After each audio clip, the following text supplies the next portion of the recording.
Welcome to the Scholars Chair, everyone. Today, our special guest is Muslim educator and author Dr. Safi Kaskas. He is the president of IQRA, International Quran Research Association. Our discussion tonight is on a book review, a book written by Dr. Robert Dixon Crane. The book is entitled The Natural Law of Compassionate Justice and Islamic Perspective. At focus is the article he wrote called Forging a Strategy for the Future. Welcome to the Scholars Chair, Dr. Kaskas. Thank you very much for hosting me.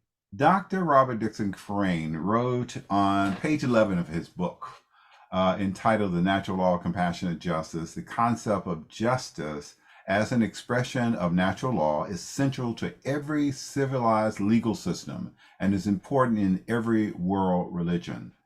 That is a huge statement, and one that I can see sets a very profound and meaningful foundation for our discussion.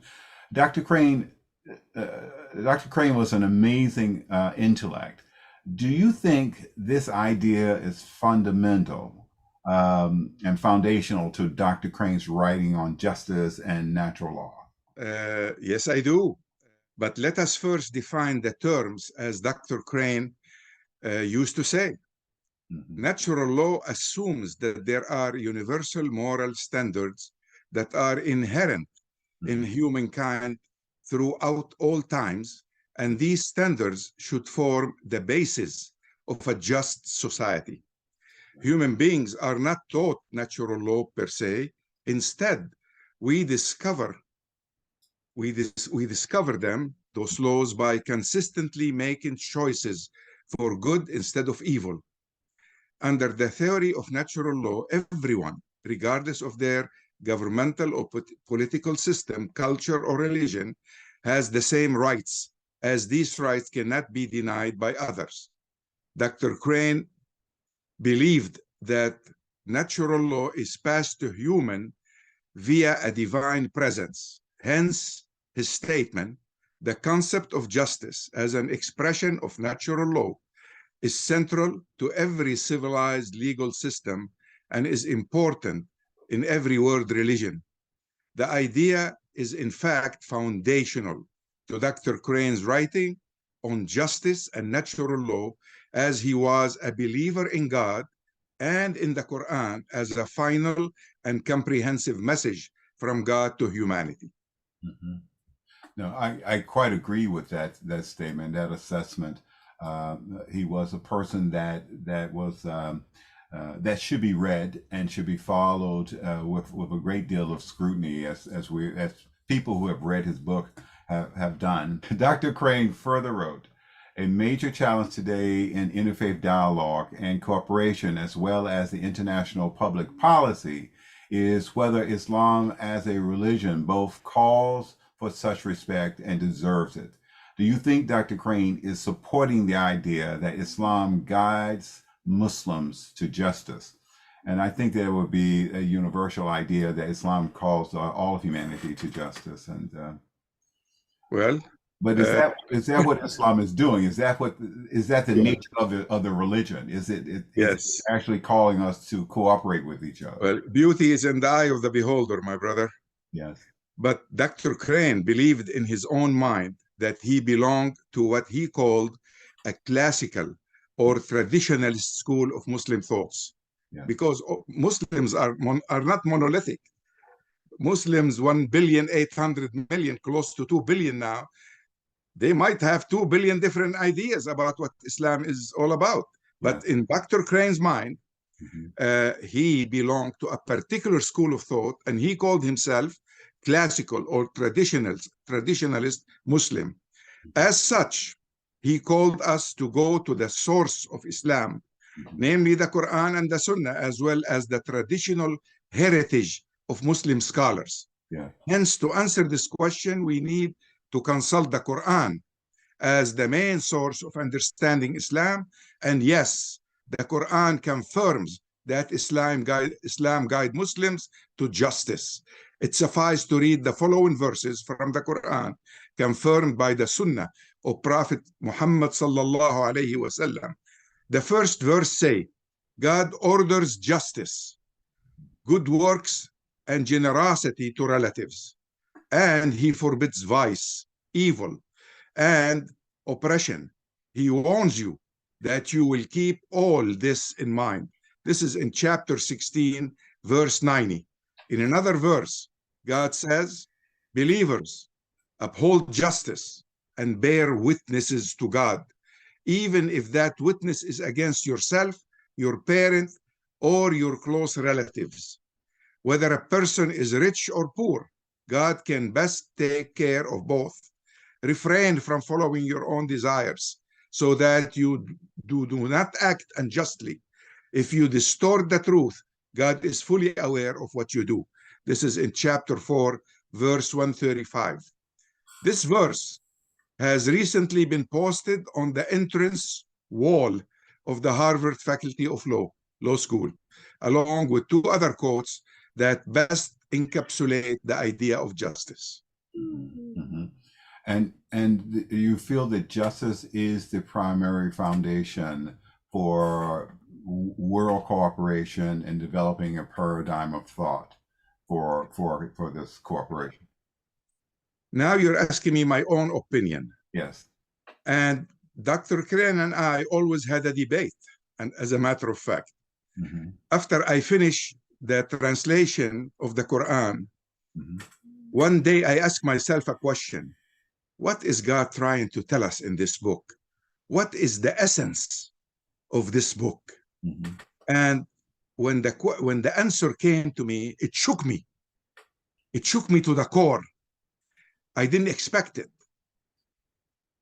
The voice in my head said, the essence of the Quran is freedom, because God wants you to come to him with your free will. And to me, justice is a choice. Without freedom, we cannot choose justice. So we have to be free in order to choose justice. And Bob Crane bounced between accepting my thoughts and forsaking his deeply entrenched idea about justice, or reverting back to justice, and told me that freedom is a result of justice. Well, it's okay. Let's agree to disagree on this. I believe we start with freedom, and with freedom we can choose justice. And he believed justice comes first, and it is the essence of everything he wrote about. And not only justice, but compassionate justice. Yes. And there is a difference there. We can talk about later if you choose to. Yes, it's very interesting. I might circle around back to that. The chapter that we've been considering is chapter 11 of his book. Is entitled "Forging a Strategy for the Future," which I thought was very interesting. And it's interesting that as I was looking through the book, that I came across it, because we're in such emotional strife at the moment in this country, and we need a plan for the future in order to bring the world together. And he has some very interesting ideas about that. I mean, in fact, Dr. Crane wrote, the key to successful grand strategy to promote American leadership in the world is to take the high road of seeking and promoting opportunity rather than focusing primarily on the low road of seeking and responding to threats. I found that very interesting, and I found it something that people can do. Yes, indeed. Actually, when we talk about strategy, Dr. Crane's statement reflects his view on grand strategy, which is a term that refers to a nation's most important and enduring interests and its theory for how it will defend or advance them, given domestic and international constraints. Dr. Crane has written extensively on the concept of grand strategy and discussed it with me a lot. We used to meet a lot and discuss this kind of stuff. And its application to the United States and the world. He advocated for a grand strategy that is based on the principle of natural law and compassionate justice, Yes. and to seek to promote American leadership in the world through cooperation, dialogue, and mutual respect. Dr. Crane lost his job because of that. Well, I don't have that written, but it's a statement of truth. Dr. Crane criticized the conventional approach to grand strategy that is based on realism, power politics, and the threat perception that often leads to conflict, intervention, and militarism, otherwise known as a strategy of power. Yeah. Yeah. Adopted by Henry Kissinger. Yes. Yes. And promoted by him. Anyway, yes. The Israel-Palestine conflict is a prime example of the United States choosing to impose peace in the Middle East regardless of justice or fairness to the people involved. Another example is the U.S. reaction to the post 9/11 attacks.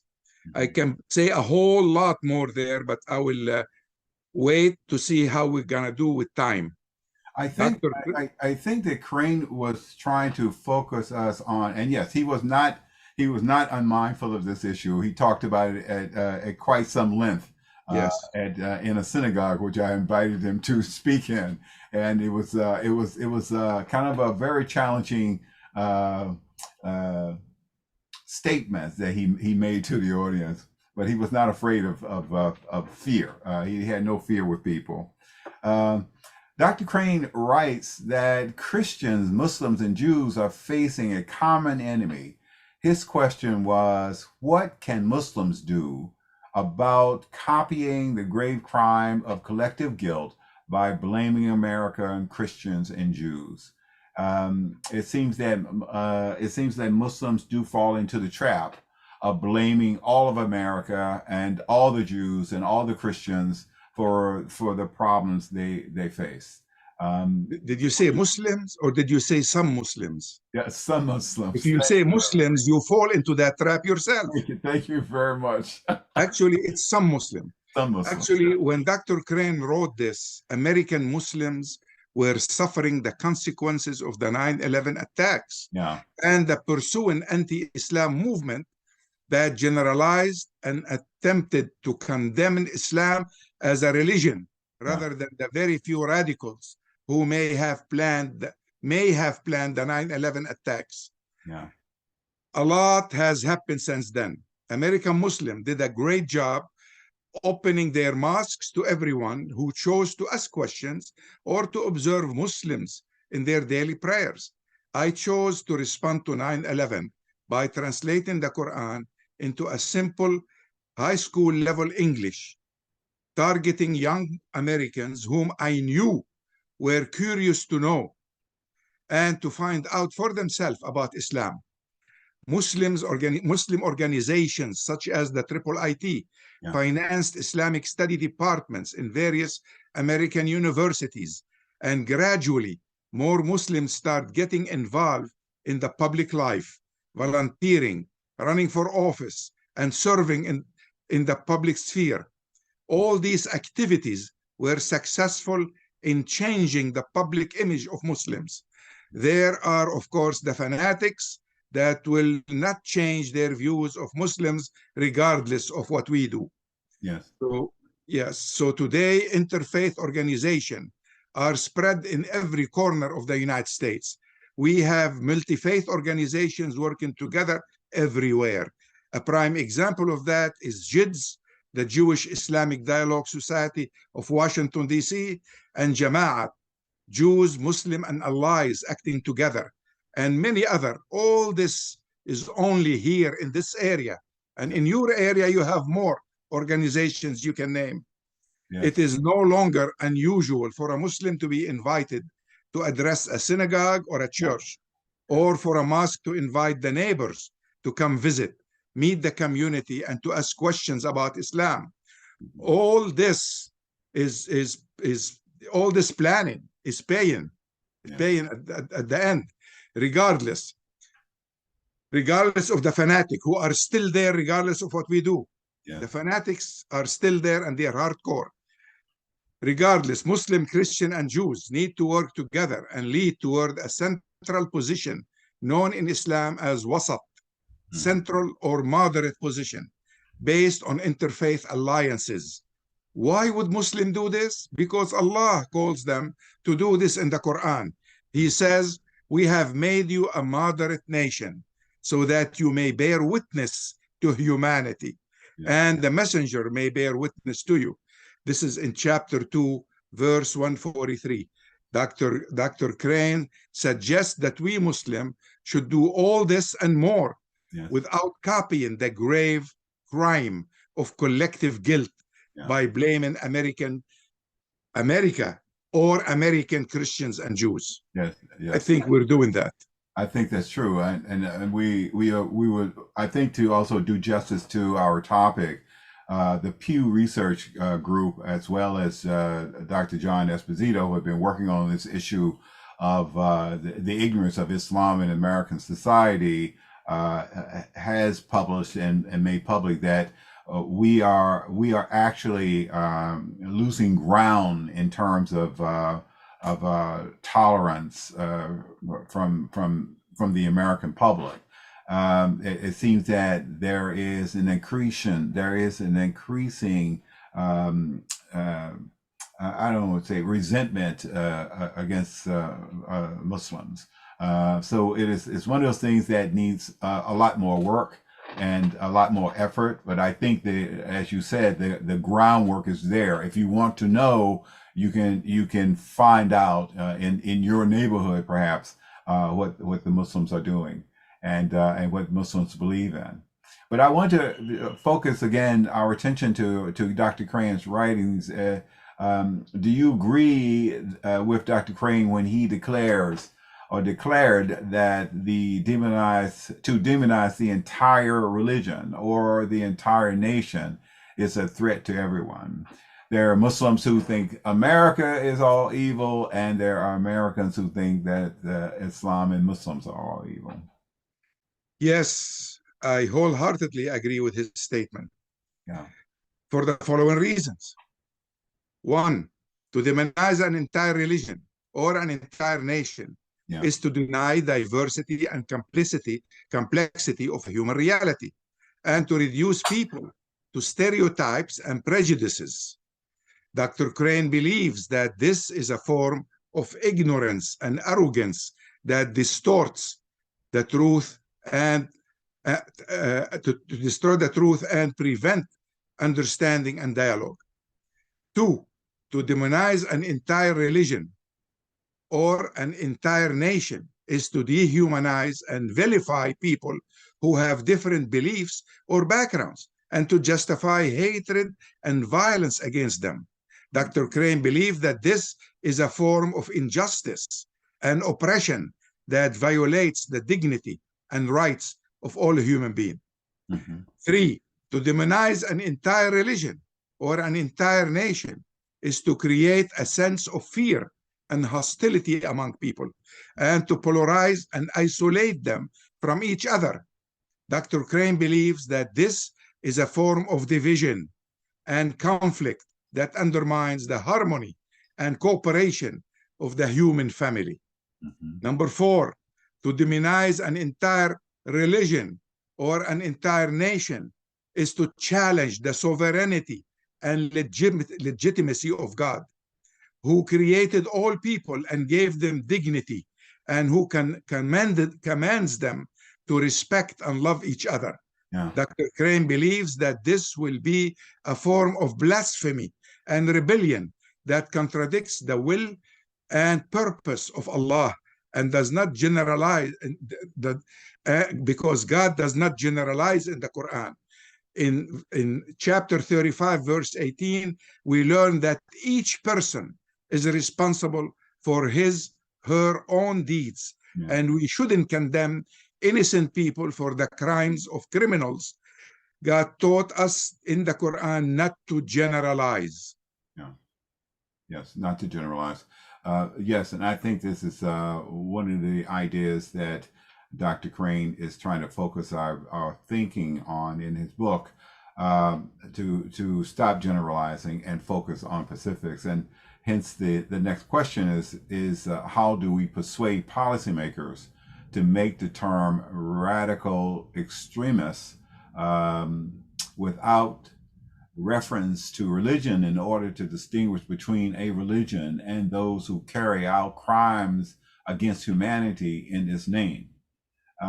That's a very good question, actually. Actually, is a challenging question Yes. that requires a careful answer. Yes. Here are some possible ways to persuade policymakers to use the term radical extremists without reference to religion in order to distinguish between a religion and those who carry out crimes against humanity in its name. Actually, if you work with a member of Congress or of the Senate, you would know that to convince them to do something requires a lot of work, and it starts with the committee, doesn't start with the congressman or the senator. So Muslims need to be wise, and if they want to change the reality or the present grand strategy that exists today in the United States, they need to know that they need to start maybe with the think tanks, not even with the committees in Congress. So we need to be wise to all this. But here are the reasons we need to, I think we can change things if we follow this reasoning. We can explain that using religious labels for radical extremists can be inaccurate, misleading, and counterproductive. It can be inaccurate because it implies that the extremists represent the true or authentic version of that religion, which is often rejected by the majority of their co-religionists. It can be counterproductive because it can alienate and stigmatize the moderate and peaceful follower of that same religion who can be valuable allies in countering extremists and promoting peace. Two, we can provide evidence and examples of how using religious labels for radical extremists can have negative consequences for national and international security and stability. For instance, it can fuel the narrative of the extremists that they are engaged in a holy war against their enemies and that they have divine sanction and support for their action. It can also increase the risk of hate crimes, discrimination, and violence against innocent people who share the same religion as the extremists, and we witnessed many of that, which can undermine social cohesion and human rights. This is definitely happening every day. Yes. Three, we can suggest alternative ways of describing and addressing radical extremists that do not rely on religious labels, but rather focus on their actions, behavior, and ideologies. For example, instead of calling them Islamic terrorists or Christian militant, call them violent extremists or anti-democratic radicals.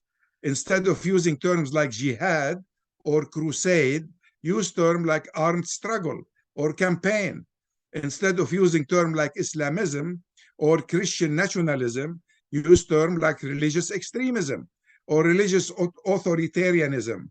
These terms are more precise, objective, and inclusive, and they do not imply any endorsement or affiliation with a particular religion.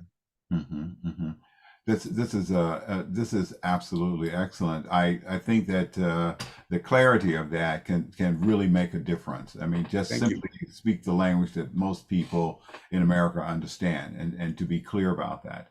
I think Dr. Crane was dealing with Al Qaeda, which created a lot of problems for Muslims in America. But I think that the problem still exists, that somehow we who are Muslims are communicating something that is not Islamic. And I think that one of the things that Dr. Crane kind of directed us to is he placed a lot of blame for extremism among Muslims on Wahhabism, and I wanted to know whether you agreed with that. I wanted to get that in before the end here. Yeah, we will. I agree with him, but all this is historic in my mind. Uh-huh. But let me address the first question. From my own research on this question, I found that Dr. Crane defines the totalitarian mind in the West regarding Islamic fascism as follow. And I looked at it in detail and did research on this. I even use AI to find the answers. I'm not kidding. The totalitarian mind is a mindset that rejects the diversity and complexity of a human reality, and that simplifies and distorts the truth to fit its own agenda and interest. I think you're right. It is a mindset that is intolerant of any dissident or criticism, and it uses fear, propaganda, and violence to silence and suppress any opposition or alternative views. 3, it's a mindset that is driven by a sense of superiority and arrogance, and it considers itself as the only source of authority and legitimacy. 4, it's a mindset that is devoid of any moral or ethical values, and that justifies any means to achieve its ends, regardless of the consequences for human dignity and rights.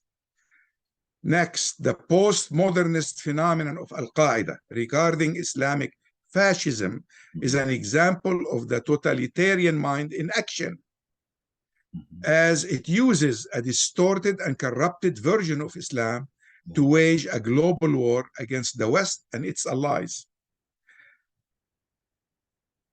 Next, the postmodernist phenomenon of Al-Qaeda is also an example of the totalitarian mind in reaction. That first was in action. This is in reaction. It is a product of the historical and contemporary injustices and grievances inflicted by the West and its allies on the Muslim world. Next, this phenomenon of Al-Qaeda regarding Islamic fascism is also an example of the totalitarian mind in contradiction, as it contradicts the true teachings of Islam, which are based on natural law and compassionate justice, and which respect the human reason and conscience. Therefore, I think Dr. Crane defines the totalitarian mind in the West in relationship to post-modernist phenomenon of Al-Qaeda regarding Islamic fascism as a dangerous and destructive mindset that opposes and perverts the principles of natural law and compassionate justice that he advocates for. So it is in fact a thought and act of injustice, essentially. Yes. Yeah. I can add that the Western totalitarian mind continued to express itself today. Yeah. This is not over. Yeah. Through the policies and the hate statements of Donald Trump and his followers. At this time, the U.S. is truly divided, and the responsibility of American Muslims is great as a force. It's great they need to unite all those who believe in peace based on justice, regardless of religion, race, gender, or national origin. So that exists. We're watching all this, and we need to react to it as leaders, as chosen people based on the mission, not based on the race. Yes, absolutely correct. I think that Dr. Crane, who wrote further in his book that the only effective and lasting solution to the perception of a dilemma is not missiles against terrorism, but rather a grand strategy based on a paradigm of peace through justice in order to address the causes of conflict.